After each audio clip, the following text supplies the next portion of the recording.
Dugo sam se trovao dok nisam ovo otkrio. Mnogi proizvodi za čišćenje sadrže štetne kemikalije koje mogu iritirati dišne puteve, izazvati alergije i potencijalno oštetiti kožu.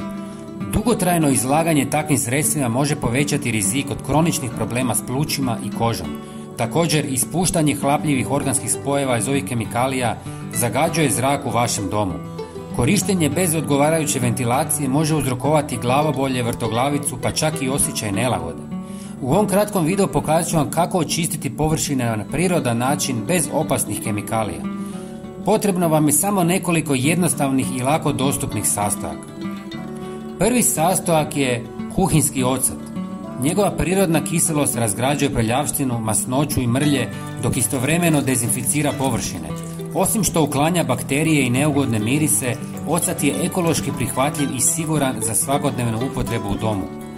Ako nemate ocat ili želite alternativu, možete koristiti 80% alkohol, koji je također izvrstan za dezinfekciju i uklanjanje mikroba. Drugi sastojak je čaj od lavande ili mente. Lavanda nije samo poznata po svom ugodnom mirisu, već i po svojim antimikrobnim svojstvima. Dodatak lavande pomaže održati vaš dom higijenski čistim i svježim, a prirodni miris djeluje opuštajuće. Uz to, lavanda je i prirodni repelent protiv insekata, pa će vaš dom biti zaštićen od dosadnih nametnika.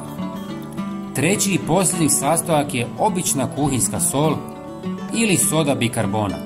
Sol ima blago abrazivno djelovanje koje pomaže ukloniti tvrdokorne mrlje i nečistoće, dok njena prirodna dezinfekcijska svojstva doprinose uklanjanju bakterija i neugodnih mirisa. Za pranje podova pomiješajte ovu mješavinu s nekoliko litara vruće vode.